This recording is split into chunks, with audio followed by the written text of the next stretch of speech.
Dr. Sarah Chun floated in the zero-gravity chamber of the derelict station, her headlamp illuminating hieroglyphs that predated any known civilization by eons. The builders, the first sapient species in the galaxy, had constructed this monitoring post at the edge of known space 60 million years ago. And then they vanished, along with every other ancient civilization. "Sarah, you need to see this," her colleague Marcus called from the central command chamber. "I've managed to decode their final logs." The holographic display flickered to life, showing a star map unlike any in modern databases. Hundreds of systems were marked in pulsing red quarantine zones. At the center of each was a single planet. "Death worlds," Marcus whispered. They were tracking death worlds. Sarah pulled up Earth's location. It wasn't marked. "We're not on here. Look at the timestamp. This map is from before complex life evolved on Earth." "But Sarah," Marcus highlighted a section of decoded text. "They left instructions. A protocol that every subsequent civilization followed. The translation materialized.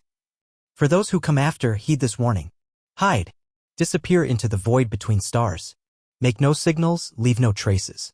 For when the Deathworlders arise and claim the stars, only the silent survive. We were the first.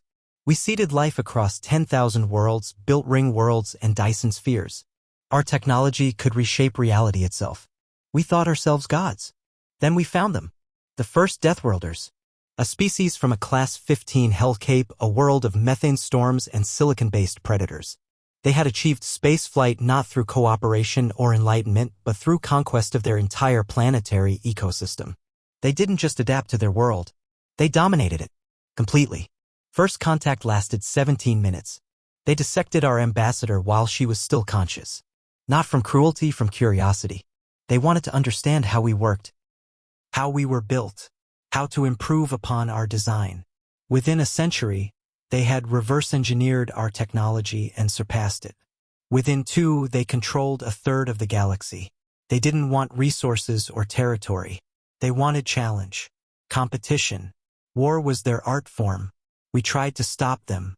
The United Ancients, 7 million worlds standing as one. The war lasted 800 years. We lost. But in losing, we learned. Deathworlders aren't anomalies. They're inevitabilities. Evolution's ultimate answer. While paradise worlds create philosophers and artists, Hell's Capes forge warriors and survivors. And given enough time, the warriors always win. So we retreated. Not to another galaxy they would follow. We retreated from physical space itself. Uploaded our consciousness into pocket dimensions. Folded ourselves into spaces between spaces. We exist still, watching, waiting. The other ancients followed. One by one, as new Deathworlders emerged. Civilizations chose transcendence over extinction. It became the silent doctrine, evolve beyond physical space before they find you. To those reading this, you have perhaps 1 million years before your local Deathworlders achieve spaceflight. Use that time wisely. Build your escape. Perfect your transcendence technology. Do not attempt contact. Do not attempt uplift. Do not attempt containment. When death's children wake, even gods must flee. Sarah and Marcus stared at the message in growing horror.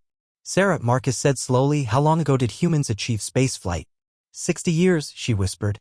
"And how many alien civilizations have we actually found evidence of?" "Dozens of ruins. No living ones. We thought they were extinct." "They're not extinct. They're hiding. From us." Sarah pulled up humanity's expansion records.